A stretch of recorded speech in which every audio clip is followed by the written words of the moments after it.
경제브리핑 불편한 진실이 여러분의 확실한 두통 치료제가 되어드리겠습니다. 경제 뉴스가 연예 뉴스처럼 쉽게 들리는 그날까지. 경제브리핑 불편한 진실. 경제브리핑 불편한 진실 11월 30일 순서 시작하겠습니다. 11월의 마지막 날이네요. 그러네요. 그래서 그런가 저희가 술자리가 좀 잦아요. 어제도 저희가 술을 마셨죠. 근데 늘 잦았던 것 같은데요? 늘 잦았나요? 예, 연말이 다가오면서 더 잦아진 것 같은데 어제는요 저희가 일요일날 올릴 예정인 목동 김 선생님 목동 김 선생님과 미리 녹음을 하고 어제 저녁에 술을 마셨거든요. 근데 되게 재미난 이야기를 들었어요. 그렇죠. 뭔 얘기냐면요, 목동 김 선생님이 교회를 다니고 계시는데 교회에 계신 한 분이 되게 유명한 작가시더라고요. 네. 저희가 성함까진 얘기 드리긴 좀 뭐하고요. 작품 활동을 상당히 오래 하셨던 분이신데 문제는요, 여러분들도 아시는 분은 아실 거예요. 저희도 마찬가지고 책만 써가지고 생활이 안 되잖아요. 그렇죠. 저희 인쇄 보시면 아시잖아요. 그분도 여러 작품을 내놨는데 거기서 나오는 인쇄 가지고는 생활이 전혀 불가능했다고 합니다. 그래서 그분은요, 어떻게든 이제 먹고는 사셔야 되니까 여러 알바들을 전전을 하셨대요. 그러면서 이렇게 알바를 하다 보니 정신적 스트레스도 쌓일 테고 시간도 없을 테고 작품 활동은 점점 덜하게 되겠죠. 그래서 그 목동 김 선생님이 그걸 너무 안타깝게 보신 거예요. 그래서 목동 김 선생님이 다니시는 그 교회 목사님을 꼬셨다고 합니다. 어떻게 꼬셨느냐? 교회 목사님이요, 그 교회 안에 교인들을 위한 카페를 운영하고 계셨대요. 근데 그 카페에도 알바생이 필요할 거 아닙니까? 네. 근데 그 알바 자리를 그 작가님한테 고정직으로 드리면 어떻겠느냐, 그렇게 좀 도와드리고 싶다 얘기를 했는데 목사님이 그걸 흔쾌히 오케이를 해주셨다는 거죠. 그래서 일정한 수익이 그분한테 가게 되니까 놀라운 변화가 일어났다고 합니다. 그렇죠. 그동안의 작품 활동, 나는 이제 글 안 써, 이렇게 거의 절필선언 비슷하게 하셨던 분이요, 고정 수입이 생기니까 달라졌다는 거예요. 카페에서 일하니까 매번 바쁜 거 아니지 않겠습니까? 잠시 한가한 시간에는 그저 그동안에 머릿속에 그냥 담아만 놨던 얘기들을 글로 다시 쓰기 시작하셨다는 거예요. 그리고 그거를요 또 정리를 해가지고요 출판사에 보내서 출판 계약까지 하셨다고 합니다. 생활이 달라진 거예요. 그렇죠. 기본적인 소득이 없을 때는 당장 먹고 살아야 되니까 아르바이트를 여기저기 뛰어야 되니까 창작을 할 수 있는 시간이 일단 없고, 그렇죠. 그리고 자기가 너무 급하다 보니까 출판사와의 딜을 할 때도 끌려가는 입장이 되잖아요. 그러니까요. 그럴 정도 인쇄 받고는 안 내는 게 낫겠어 해가지고 작품 활동도 거의 안 하시던 분이 이게 달라졌다는 거죠. 적극적으로 출판사들한테 원고도 보내고 이 작품 내주시오, 당당하게 딜을 할 수 있는 그런 변화가 생겼다는 거죠. 네. 그 얘기를 들으면서 저희가 기존에 방송을 통해서 열심히 얘기해 드렸던 기본소득, 이게 진짜 필요하구나, 이런 생각을 다시 한번 해보게 됐습니다. 그렇죠. 말 그대로 인간으로서의 존엄성을 지키기 위한 기본, 이게 갖춰져야 인간답게 행동을 할 수가 있단 말이죠. 그렇죠. 거기다 저는 그런 생각도 했어요. 저희가 늘 오프닝 때 얘기하는 인간에 대한 응원, 이게 바로 기본소득이 아닐까. 인간으로서 태어나서 그 존엄성을 지킬 수 있도록 응원해 주는 거, 그런 생각이 들었다는 거죠. 우리가 늘 그런 얘기 많이 들어왔잖아요. 어떻게 하면 부자가 되느냐? 그러면 돈 많은 분들은 꼭 그런 소리 하죠. 돈을 쫓으면 돈이 도망간다. 이것도 마찬가지인 것 같아요. 좋은 직업, 좋은 일자리, 그리고 좋은 조건으로 출판을 할 수 있는 그런 기회, 이것을 계속 쫓다 보면은 오히려 얘들이 멀리 갈 수밖에 없지 않겠어요? 그렇죠. 출판사 입장에서도 이 사람은 왜 이렇게 매달리지? 작품이 별론가? 안 해! 이렇게 되는 경우가 적지 않다는 거죠. 하지만 기본소득이 갖춰진다면 이분도 그래요? 조건이 별로네요? 알겠습니다. 그러면 다른 출판사 알아볼게요. 이렇게 건강한 거래를 할 수가 있다는 거죠. 그러니까요. 그래서 저는 이런 생각까지 들었습니다. 최근에 문제가 됐던 그 민호 사건 있잖아요. 특성화하고 그 친구가 혼자서 그 공장에서 일을 하다가 참살당했잖아요.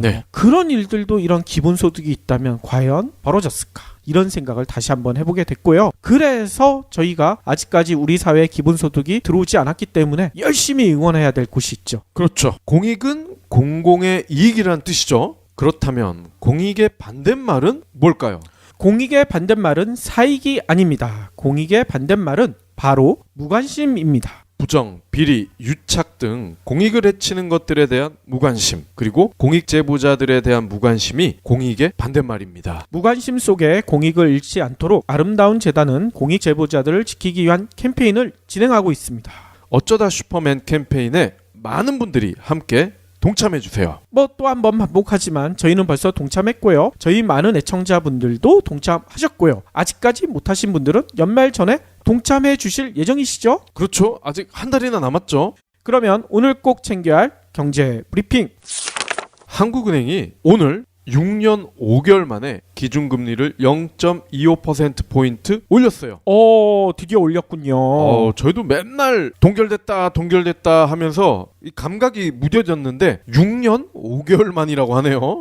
상당히 오래됐습니다. 예, 그래서 1.25에서 1.5로 올라갔다는 거죠. 그러면서 이제 본격적으로 금리 인상기에 대비해야 된다. 이런 이야기가 마구 쏟아지고 있는 거죠. 그렇죠. 아니 가장 영향을 많이 받을 게 주택담보대출일 것 같아요. 그렇죠. 저희 방송이 이런 게 장점 아니겠습니까? 아마 신문들은 기준금리 인상 이것만 가지고 그냥 한 페이지를 다 쓸 거야. 근데 그래서 어쩌라고? 그게 중요한 거 아니에요? 그렇죠. 당장 주택담보대출 요거 하신 분들 걱정이 크지 않겠습니까? 보통 시중은행의 고정금리는요 5년물 금융채 금리를 기준으로 책정이 되는데요. 이에 따라서 5대 시중은행 가운데 신한, 하나, 우리, 농협 이곳은 내일부터 고정금리가 오를 가능성이 매우 큽니다. 아니 좀 기간이라도 줘야지. 내일부터 당장 올린다고요? 주유소와 은행의 공통점 아니에요. 야하. 오를 때는 재빨리, 내릴 때는 찔끔찔끔. 다만 금융채 반영 방식이 최근 이틀치 평균, 3일치 평균 등으로 차이가 있기 때문에 은행마다 금리 인상 폭의 수준은 다르다. 그리고 대출 비중의 70%가 넘는 게 주택담보대출인데 주택담보대출의 변동금리의 경우에는요. 은행연합회가 매달 15일 공시하는 코픽스 자금 조달 비용 지수라고 그러죠. 이 지수에 따라 달라지기 때문에 이날 한은의 기준금리 인상이 즉각 영향을 미치지는 않습니다. 그렇군요. 그렇지만 이것도 조만간 오르겠군요. 이미 올랐어요. 짜증나는 거는 오늘 기준금리 오늘 올렸는데 왜 이미 올랐냐? 이것도 저희가 예전에 한번 말씀드렸죠. 지난달부터 한은이 금리 인상 신호를 보내왔잖아요. 그랬었죠. 그런데 이 신호의 논란 시장 금리가 벌써 올라가가지고 최고가 5% 가까이 된다고 합니다. 아하. 지금 이제야 1.5가 됐는데 이미 5%를 내는 분도 적지 않다. 그렇군요. 이거는 신화에 놀라서가 아니라 올리고 싶었는데 이거 올릴 거예요 얘기 나오자마자 그냥 올려버린 것 같아요. 그렇죠. 놀란 척해야 그나마 돌을 하나라도 덜 맞으니까. 결과적으로는요. 고정이든 변동이든 앞으로 금리 인상 피할 수 없게 됐는데 더구나 기준금리는 한번 오르기 시작하면 상당 기간 지속성이 있거든요. 그렇죠. 통상 금리 인상기에는 변동금리보다는 고정금리 상품이 유리하다. 요거는 뭐 상식 아닙니까? 그렇죠. 그런데 대출 만기가 3년 이하로 비교적 짧다. 그러면 지금과 같은 저금리 시대에는 오히려 변동금리가 유리할 수 있다는 부분. 근데 이렇게 짧은 분은 거의 없잖아요. 맞습니다. 주택담보대출 짧아야 5년, 그죠? 보통 10년, 그리고 20년도 하시는 분들이 많죠. 그렇죠. 애초 장기 대출을 계획했다면 추가로 금리가 오르기 전에 아예 고정을 선택하는 게 나을 수 있습니다. 변동, 고정, 선택이 끝났어. 이런 분들은요. 은행을 잘 골라야 돼요. 그래요? 이게 다 같은 은행이 아니더라고요. 일단 주거래은행, 그리고 월급 들어오는 은행도 있죠. 그렇죠. 그리고 신용카드 내가 자주 쓰는 은행, 이렇게 여러 조건에 따라서요 금리 할인 폭이 달라지기 때문에 어느 정도 발품은 팔아야 됩니다. 아하. 그리고요 심지어 같은 은행이라도 온라인이냐 비대면이냐 여기에 따라서 대출 이자가 또 내려갈 수가 있다는 거예요. 점포에 직접 가는 것보다. 그렇습니다. 국민 우리 하나 농협은요 대출 상품을 인터넷으로 신청하면요 창구에서 하는 것보다 최소 0.1%포인트가 낮다고 합니다. 그렇군요. 아무튼 애청자분들은 이것도 관심 있을 것 같아요. 한은 총재가 오늘 무슨 얘기를 했나? 네, 이주열 엉아가요 이런 얘기를 했어요. 아, 엉아예요? 네, 엉아죠. 뭐 누나는 아니잖아. 내년에도 우리 경제 회복세가 이어질 것이다 라면서 긍정적인 전망을 했어요. 다만 앞으로의 금리 인상 이게 관건 아닙니까? 그렇죠. 계속 올릴 것이냐? 이에 대해서는 신중하겠습니다. 이렇게 대답을 했어요. 아하. 이거 뭐 뻔한 대답이죠. 그러면서 요 대목은 좀 귀 기울일 필요가 있을 것 같습니다. 뭐 기자들이 그랬겠죠. 아니, 미국 연준은 금리 올린다고 했는데 따라갈 거냐? 미 연준이 금리를 올린다고 해서 곧바로 우리나라의 금리를 결정짓는 건 아니다. 그것이 우리 경제에 어떤 영향을 주는지 판단을 해야 한다. 이렇게 얘기를 했습니다. 그렇군요. 그러니까 요 얘기는 바로 따라가진 않지만 몇 달 뒤에 눈치 봐서 따라가겠다. 저는 그런 의미로 읽혀요. 그러니까요. 아니 근데 이게 문제가요. 미국은 벌써 1년 전부터 금리를 올리기 시작했는데 네. 우리는 대응이 너무 늦지 않았는가 이런 생각이 들거든요. 네. 왜 늦었을까요? 전 정권 때 이 박근혜라는 아줌마가 503 아줌마. 이 주열이 영화한테 당연히 시켰겠지. 이주열 총재 금리 동결하세요. 올리면 재미없어요. 이랬겠지. 김용민보다는 흉내를 못 내네. 거기는 저기잖아요. 기계음이잖아. 예전 어르신들은요 이런 얘기를 많이 하셨죠. 내가 죽기 전에 우리 애들한테 집을 물려줘야지. 보통 그렇게 생각하셨잖아요. 네. 그런데 최근에는 진짜 시대가 많이 바뀌었나 봐요. 자녀한테 집? 이거 왜 물려줘?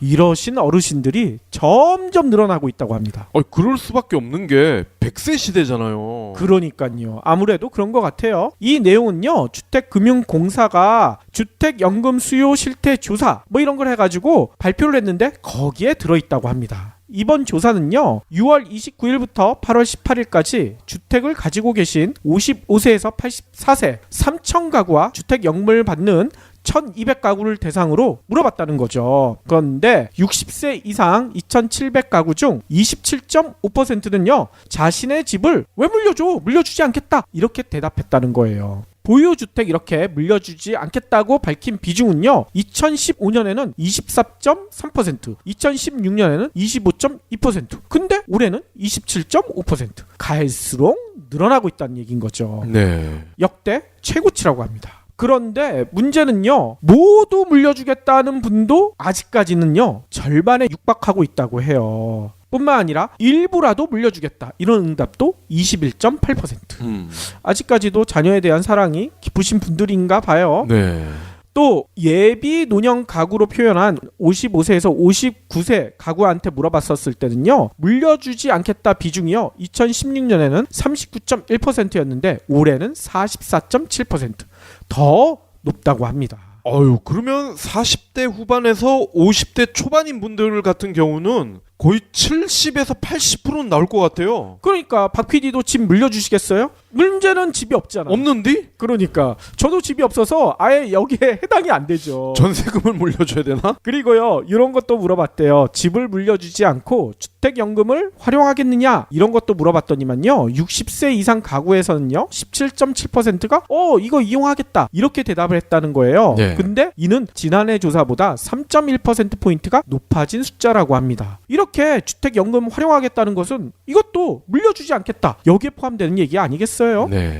뿐만 아니라 55세에서 59세 조금 연령이 낮으신 분들은 이 비율이 당연히 더 높아지겠죠. 31%라고 해요. 지난해보다 8.7%포인트나 상승한 수치라고 합니다. 주택연금 이용 가구의 월 소득 이걸 따져봤더니만요. 75세에서 79세는요. 161만 원. 와. 80세 이상은 169만 원. 이렇게 된대요. 만약에 국민연금을 100만 원 정도 받는다고 하시면 합치면은 260만 원이 넘잖아요. 그러니까요. 나쁘지 않은데요? 예, 어느 정도 진짜 여유로운 생활이 가능하시겠죠. 아무튼요, 이제 100세 시대가 다가오면서 이런 일들이 점점 더 심해질 것 같아요. 진짜 자식한테 뭐 물려준다? 이거 꿈꾸기가 힘들어지지 않을까. 자식들도요 부모님한테 뭐 물려받겠다? 이 생각 안 해야 되겠죠. 많이 하던데요. 많이 하는 분들도 계시겠지만 그렇게 많이 하는 사람들은 솔직히 그 김동선이나 제 드래곤이나 이런 사람들 말고는 또 있을까요? 혹자는 그러더라고요. 100세 시대 자식은 남이다. 그러니까요. 이런 점에서도 저는 상속세 북유럽처럼 60% 70% 때려도 전혀 문제 없을 것 같아요. 어차피 물려주지도 않는데. 남인데. 다음 소식입니다. 요즘 직장인들도 점심 티타임 때 비트코인 얘기 꼭 하실 거예요. 아, 그렇죠. 사상 최고치를 경신했다. 저희도 브리핑을 해드렸었는데 오늘 또 해드려야 될 것 같아요. 최고점을 찍고 5시간 만에 18%가 증발했다고 합니다. 악소리가 여기저기서 들렸겠네요. 네, 30일 블룸버그와 CNBC 미국 언론에 따르면요, 비트코인 가격이 전날 밤 11시 11,300달러, 우리 돈으로 1,225만 원이죠. 와, $10,000 돌파했군요. 예, 1,200만 원이다. 대단하죠. 사상 최고치를 경신한 다음 날 오전 4시께 9,200달러 선까지 내려왔다는 거죠. 아이고. 998만 원. 5시간 동안 18%가 하락한 겁니다. 이후 비트코인 가격은요, 하락폭을 줄이면서 오전 10시 45분 현재 1,200달러 선에서 거래가 되고 있어요. 아니, 이건 이혁준 대표님이 늘 얘기하셨던 그 상어 이빨, 예, 가장 강력한 상어 이빨일 것 같아요. 맞습니다. 올 들어 10배가량 폭등한 비트코인 가격이 이날 또다시 롤러코스터 장세를 보이면서 이거 투자 대상 맞냐? 그러니까 투기냐 투자냐? 헷갈리는 분들이 많다는 거죠. 노벨 경제학상 수상자인 조지프 스티글리치 미국 컬럼비아 대학 교수는요, 전날 블룸버그 TV와 인터뷰에서 비트코인이 잠재적 기만성 탓에 성공적인 건데 그렇기 때문에 불법화해야 될 것 같다. 아하. 라고 자기 의견을 피력을 했어요. 그런데 월스트리트 저널은요, 가격 급등락 위험성에도 불구하고 비트코인이 기술 전문가들 간의 궁금증 이슈에 있었다가 이제는 주류 투자자들의 뜨거운 화제가 됐다. 할머니들까지 비트코인 투자 열풍에 휩싸이고 있다. 그렇기 때문에 이거를 투기라고만은 볼 수가 없다. 이렇게 또 주장을 하고 있어요. 아니, 근데 할머니들뿐만 아니라 요즘은 청소년들까지 여기에 관심이 있더라고요. 네. 그런데 이런 표현이 가능할까요? 그만큼 이 비트코인 거래를 하는 분들이 개인단의 투자자들이 대부분이다. 이렇게 보는 거죠. 가상화폐 채굴업체인 컴벌랜드의 바비초라는 부문장은 이렇게 얘기를 하고 있다고 전하고 있네요. 개인 투자자들이 1만 달러 돌파 뉴스를 보고 앱을 깔아서 비트코인 매수에 뛰어들고 있다. 최근 소액 투자자들이 많이 참여하는 지덱스 거래소의 비트코인 가격이 다른 거래소보다 높은 점이 그 증거 중에 하나다. 어허. 급등락을 하는 건 맞지만 대부분 민초들이 기반이다. 이렇기 때문에 투기라고 보기는 어렵다. 이런 주장인 거죠. 그렇군요. 아무튼 그런데도 저희 애청자분들은요, 이 비트코인 진짜 신중하게 생각하셔야 될 것 같아요. 네. 그리고 급등락을 하잖아요. 급상승도 하고 상어 이빨인데 전체적으로는 아직까지는 우상향이잖아요. 그렇죠. 그래서 저는 이런 생각도 들어요. 우리가 가치 투자, 주식을 이야기할 때 꼭 빼놓지 않고 이야기하지 않습니까? 비트코인도 이렇게 일희일비하지 말고 큰맘 먹고 딱 산 다음에 장기 보유를 하는 거죠. 어허. 그러면 나쁘지 않은 대안이 될 수는 있을 것 같아요. 물론 이것도 여윳돈 내에서만 가능한 얘기입니다. 절대 빚내거나 이러시면 절대 안 되겠죠. 네. 저희는 여윳돈이 없는데. 그러니까 하지 말아야죠. 마지막으로는요, 지금부터 제가 들려드린 얘기가 누구를 두고 하는 얘기일까 한번 상상하시면서 들어보세요. 박근혜. 박근혜 아니에요. 이명박. 아우, 지금부터 들려드릴게요. 한번 들어보시고 얘기하세요. 옆방에 이웃이 왔네요. 얘기 들었어요. 제 동생도 그렇게 갔는데 시간이 해결해 주는 것 같아요. 힘내세요. 한 수감자가 옆방에 있는 분한테 이런 얘기를 들었다고 합니다. 따뜻한 말을 들었다는 거죠. 이 말을 건넨 사람은요, 이후에도 변호사 접견 등을 위해서 독방을 나설 때 이 수감자에게 힘내세요. 그리고 배식구로 음료수나 감 이런 거 넣어주면서 힘내세요. 네. 이런 얘기를 끊임없이 했다는 거죠. 감도 껍질이 깎여 있었는데 이 사람은요, 식빵을 짤 때 쓰는 칼로 직접 깎아서 이거를 준 것 같다. 이런 얘기까지 했다고 합니다. 아니 근데 갑자기 이런 얘기를 왜 할까요? 저희가 뭐 감옥이나 구치소 당연히 가본 적이 없죠. 아 혹시 박 PD는 있나요? 저는 가본 적 있어요. 왜요? 뭘 잘못해서? 취재하러. 아 취재하러? 예. 아무튼요 저는 가본 적이 없어서 잘 모르겠지만 이렇게 힘든 일이 있는 사람한테 서로가 응원해주고 따뜻한 말 건네는 건 너무나 흔한 일이잖아요. 감옥이나 구치소에서도 당연히 이게 있을 법한데 이거를요 조선일보는요 미담이라고 대서특필을 했어요. 아니 도대체 이유가 뭘까요? 이 미담의 주인공 때문인 것 같아요. 이 주인공이 누구냐? 아까 얘기했던 박근혜나 이명박 말고도 또 유명한 분이 있죠.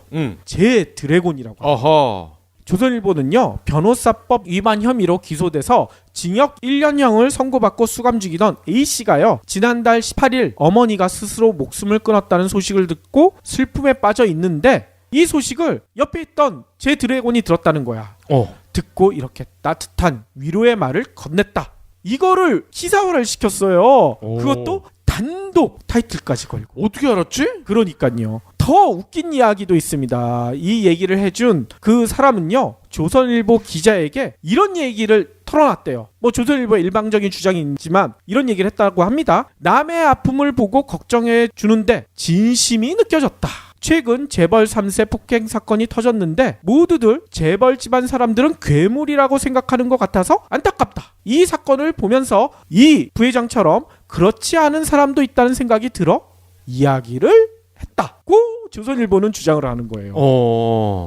참 재밌지 않습니까? 아니 근데 이게 팩트인지 아닌지 확인하기가 어렵잖아요. 확인하기 어렵죠. 조선일보 기자가 그 사람한테 들었다고만 얘기하는 거니까 뭐 녹취를 한 것도 아니고 네. 일방적으로 들었다고 주장하는 내용이니까. 근데 저는 이게 팩트인지 아닌지 이 자체도 별로 중요하지 않다는 생각이 들어요. 이게 진짜 있었던 이야기라고 치더라도 생각을 해보세요. 이게 기사거리가 됩니까? 예를 들어 제가 뭐 잘못을 저질러서 구치소에 잠깐 수감됐는데 옆에 어머니가 자살했다 소식이 들리면 당연히 저도 아유 힘내세요. 당연히 이런 얘기 할 거 아닙니까? 이거 전하는 게 이게 미담이에요? 아 근데 우리 또 언론의 속성이 있잖아요. 그 속물 같은 속성. 네. 이재용이 뭘 해도 기사가 되긴 되죠 사실. 아니 그러니까 박근혜가 한복만 입은 거 가지고도 기사를 썼던 그런 언론들이니까 네. 그럴 수도 있지만 저는 이렇게 묻고 싶어요. 이렇게 미담을 갖다 붙일 수 있는 그런 사람이라면 그 전에도 그런 비슷한 행동을 계속 해와야지. 한마디로 일관성이 있어야지. 그렇죠. 이런 미담이란 얘기 붙일 수 있지 않겠습니까? 근데 제 드래곤이 해온 행동이 과연 이런 미담류에 속했던 일이 뭐가 있었을까요? 묻고 싶은 얘기는요. 진짜 조선일보가 얘기하는 것처럼 이렇게 따뜻한 마음을 지닌 사람이 왜 자신이 고용한 노동자들에게는 그렇게 가혹하게 대해왔을까요? 여러분들 다 기억나실 거예요. 2007년 삼성 반도체 기흥 공장에서 근무했던 황유미 씨. 네. 급성 백혈병 사고로 세상을 안타깝게도 떠나셨잖아요. 근데 이게 끝이 아니었죠. 지난 10월에도 삼성전자에서 근무했던 이혜정 씨가 비슷한 이유로 세상을 떠나셨습니다. 이분은요 희귀병인 전신성 경화증 이게 원인이었대요.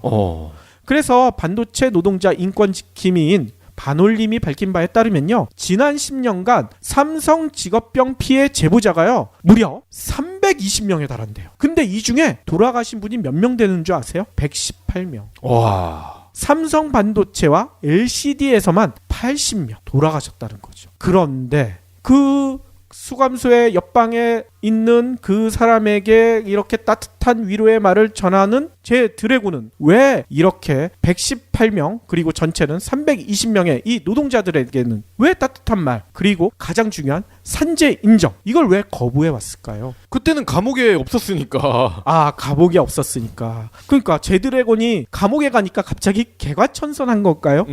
저는요 진짜 조선일보의 이 구치소 미담 이 기사가 읽으면서 역겹다는 생각까지 들어요. 이게 뭡니까 진짜. 삼성은 그런 얘기를 하죠. 우리처럼 이렇게 큰 회사에서 백혈병 환자가 100명 정도 나오는 것은 통계적으로 봤을 때는 매우 평균에 가깝다. 그게 말이 안 되잖아요. 그러니까 꼭 반도체 공장에 있어서 백혈병에 걸린 게 아니다. 이런 주장을 하고 있죠. 그러니까요. 아니 근데 그런 얼토당토하는 주장을 하시는 분이 설령 그게 팩트가 맞더라도 삼성에서 일하다 돌아가셨잖아요.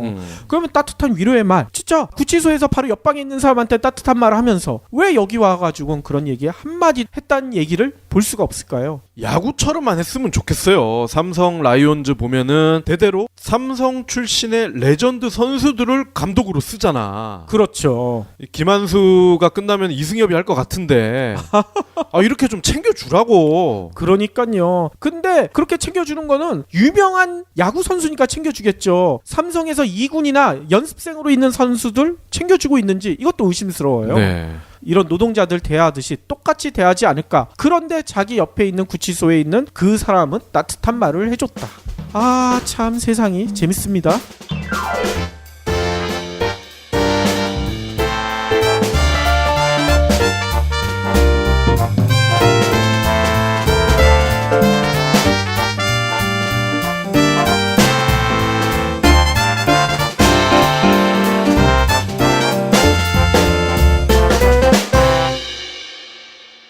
경제브리핑 불편한 진실 완주해주셔서 감사합니다. 하트 2첩, 댓글 남기기, 계좌 후원 등 다양한 방법으로 힘을 보태주세요. 계좌 정보는 경제브리핑 팟빵 공지 코너에 있습니다. 여러분의 응원, 콘텐츠로 보답하겠습니다.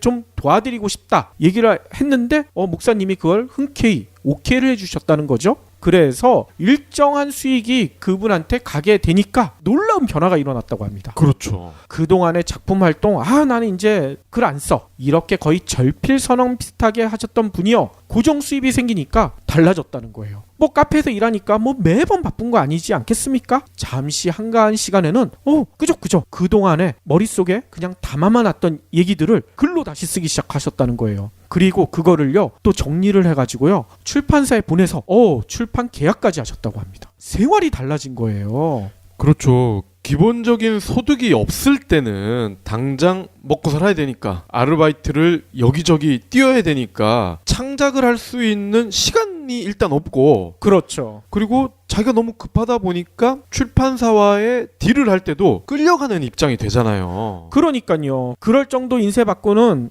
안 내는 게 낫겠어 해가지고 작품 활동도 거의 안 하시던 분이 이게 달라졌다는 거죠. 적극적으로 출판사들한테 원고도 보내고 이 작품 내주시오 당당하게 딜을 할 수 있는 그런 변화가 생겼다는 거죠. 네.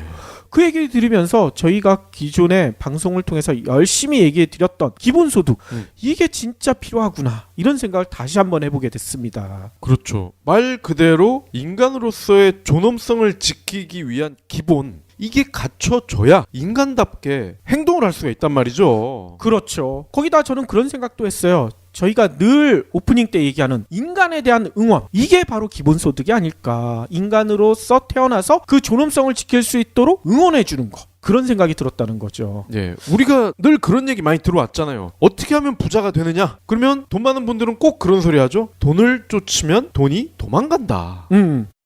경제브리핑 불편한 진실이 여러분의 확실한 두통 치료제가 되어드리겠습니다. 경제 뉴스가 연예 뉴스처럼 쉽게 들리는 그날까지. 경제브리핑 불편한 진실. 경제브리핑 불편한 진실 11월 30일 순서 시작하겠습니다. 11월의 마지막 날이네요. 그러네요. 그래서 그런가 저희가 술자리가 좀 잦아요. 어제도 저희가 술을 마셨죠. 근데 늘 잦았던 것 같은데요? 늘 잦았나요? 예, 연말이 다가오면서 더 잦아진 것 같은데 어제는요 저희가 일요일날 올릴 예정인 목동 김 선생님, 목동 김 선생님과 미리 녹음을 하고 어제 저녁에 술을 마셨거든요. 근데 되게 재미난 이야기를 들었어요. 그렇죠. 뭔 얘기냐면요, 목동 김 선생님이 교회를 다니고 계시는데 교회에 계신 한 분이 되게 유명한 작가시더라고요. 네. 저희가 성함까진 얘기 드리긴 좀 뭐하고요.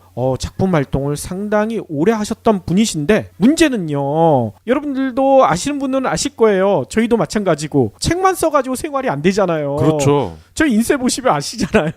그분도 여러 작품을 내놨는데 거기서 나오는 인쇄 가지고는 생활이 전혀 불가능했다고 합니다. 그래서 그분은요, 어떻게든 이제 먹고는 사셔야 되니까 뭐 여러 알바들을 전전을 하셨대요. 그러면서 이렇게 알바를 하다 보니 뭐 정신적 스트레스도 쌓일 테고 시간도 없을 테고 작품 활동은 점점 덜하게 되겠죠. 그래서 그 묵동 김 선생님이 그걸 너무 안타깝게 보신 거예요. 그래서 묵동 김 선생님이 다니시는 그 교회 목사님을 꼬셨다고 합니다. 어떻게 꼬셨느냐? 교회 목사님이요, 그 교회 안에 교인들을 위한 카페를 운영하고 계셨대요. 근데 그 카페에도 알바생이 필요할 거 아닙니까? 근데 그 알바 자리를 그 작가님한테 고정적으로 고정직으로 드리면 어떻겠느냐, 그렇게 졌는데 6년 5개월 만이라고 하네요. 상당히 오래됐습니다. 예. 그래서 1.25에서 1.5로 올라갔다는 거죠. 그러면서 이제 본격적으로 금리 인상기에 대비해야 된다, 이런 이야기가 마구 쏟아지고 있는 거죠. 그렇죠. 아니, 가장 영향을 많이 받을 게 주택담보대출일 것 같아요. 그렇죠. 저희 방송이 이런 게 장점 아니겠습니까? 아마 신문들은 기준금리 인상 이것만 가지고 그냥 한 페이지를 다 쓸 거야. 근데 그래서 어쩌라고? 그게 중요한 거 아니에요? 그렇죠. 당장 주택담보대출 요거 하신 분들 걱정이 크지 않겠습니까? 보통 시중은행의 고정금리는요, 5년물 금융채 금리를 기준으로 책정이 되는데요. 이에 따라서 5대 시중은행 가운데 신한, 하나, 우리, 농협, 이곳은 내일부터 고정금리가 오를 가능성이 매우 큽니다. 아니, 좀 기간이라도 줘야지. 내일부터 당장 올린다고요? 주유소와 은행의 공통점 아니에요. 야하. 오를 때는 재빨리, 내릴 때는 찔끔찔끔. 다만 금융채 반영 방식이 최근 이틀치 평균, 3일치 평균 등으로 차이가 있기 때문에 은행마다 금리 인상폭의 수준은 다르다. 그리고 대출 비중의 70%가 넘는 게 주택담보대출인데, 주택담보대출의 변동금리의 경우에는요, 은행연합회가 매달 15일 공시하는 코픽스 자금 조달 비용 지수라고 그러죠. 이 지수에 따라 달라지기 때문에 이날 한은의 기준금리 인상이 즉각 영향을 미치지는 않습니다. 그렇군요. 그렇지만 이것도 조만간 오르겠군요. 이미 올랐어요. 짜증나는 거는 오늘 기준금리 오늘 올렸는데 왜 이미 올랐냐? 이것도 저희가 예전에 한번 말씀드렸죠. 지난달부터 한은이 금리 인상 신호를 보내왔잖아요. 그랬었죠. 그런데 이 신호의 논란, 시장 금리가 벌써 올라가가지고 최고가 5% 가까이 된다고 합니다. 아하. 지금 이제야 1.5가 됐는데 이미 5%를 내는 분도 적지 않다. 그렇군요. 이거는 신화에 놀라서가 아니라 올리고 싶었는데 이거 올릴 거예요 얘기 나오자마자 그냥 올려버린 것 같아요. 그렇죠. 놀란 척해야 그나마 돌을 하나라도 덜 맞으니까. 결과적으로는요, 고정이든 변동이든 앞으로 금리 인상 피할 수 없게 됐는데, 더구나 기준금리는 한번 오르기 시작하면 상당 기간 지속성이 있거든요. 그렇죠. 통상 금리 인상기에는 변동금리보다는 고정금리 상품이 유리하다. 요거는 뭐 상식 아닙니까? 그렇죠. 그런데 대출 만기가 3년 이하로 비교적 짧다. 그러면 지금과 같은 저금리 시대에는 오히려 변동금리가 유리할 수 있다는 부분. 근데 이렇게 짧은 분은 거의 없잖아요. 맞습니다. 주택담보대출 짧아야 5년, 그죠? 보통 10년, 그리고 20년도 하시는 분들이 많죠. 그렇죠. 애초 장기 대출을 계획했다면 추가로 금리가 오르기 전에 아예 고정을 선택하는 게 나을 수 있습니다. 변동, 고정, 선택이 끝났어. 이런 분들은요, 은행을 잘 골라야 돼요. 그래요? 이게 다 같은 은행이 아니더라고요. 일단 주거래은행, 그리고 월급 들어오는 은행도 있죠. 그렇죠. 그리고 신용카드 내가 자주 쓰는 은행, 이렇게 여러 조건에 따라서요, 금리 할인폭이 달라지기 때문에 어느 정도 발품은 팔아야 됩니다. 아하. 그리고요, 심지어 같은 은행이라도 온라인이냐 비대면이냐, 여기에 따라서 대출 이자가 또 내려갈 수가 있다는 거예요. 점포에 직접 가는 것보다. 그렇습니다. 국민 우리 하나 농협은요, 대출 상품을 인터넷으로 신청하면요, 참 이것도 마찬가지인 것 같아요. 좋은 직업, 좋은 일자리, 그리고 좋은 조건으로 출판을 할 수 있는 그런 기회, 이것을 계속 쫓다 보면은 오히려 얘들이 멀리 갈 수밖에 없지 않겠어요? 그렇죠. 출판사 입장에서도 이 사람은 왜 이렇게 매달리지? 작품이 별론가? 안 해. 이렇게 되는 경우가 적지 않다는 거죠. 하지만 기본소득이 갖춰진다면 이분도 그래요? 조건이 별로네요? 알겠습니다. 그러면 다른 출판사 알아볼게요. 이렇게 건강한 거래를 할 수가 있다는 거죠. 그러니까요. 그래서 저는 이런 생각까지 들었습니다. 최근에 문제가 됐던 그 민호 사건 있잖아요. 네. 특성하고 그 친구가 혼자서 그 공장에서 일을 하다가 참살당했잖아요. 네. 그런 일들도 이런 기본소득이 있다면 과연 벌어졌을까? 이런 생각을 다시 한번 해보게 됐고요. 그래서 저희가 아직까지 우리 사회에 기본소득이 들어오지 않았기 때문에 열심히 응원해야 될 곳이 있죠. 그렇죠. 공익은 공공의 이익이란 뜻이죠. 그렇다면 공익의 반대말은 뭘까요? 공익의 반대말은 사익이 아닙니다. 공익의 반대말은 바로 무관심입니다. 부정, 비리, 유착 등 공익을 해치는 것들에 대한 무관심, 그리고 공익 제보자들에 대한 무관심이 공익의 반대말입니다. 무관심 속에 공익을 잃지 않도록 아름다운 재단은 공익 제보자들을 지키기 위한 캠페인을 진행하고 있습니다. 어쩌다 슈퍼맨 캠페인에 많은 분들이 함께 동참해주세요. 또 한 번 반복하지만 저희는 벌써 동참했고요. 저희 많은 애청자분들도 동참하셨고요. 아직까지 못하신 분들은 연말 전에 동참해 주실 예정이시죠? 그렇죠. 아직 한 달이나 남았죠. 그러면 오늘 꼭 챙겨야 할 경제 브리핑. 한국은행이 오늘 6년 5개월 만에 기준금리를 0.25%포인트 올렸어요. 드디어 올렸군요. 저희도 맨날 동결됐다 하면서 이 감각이 무뎌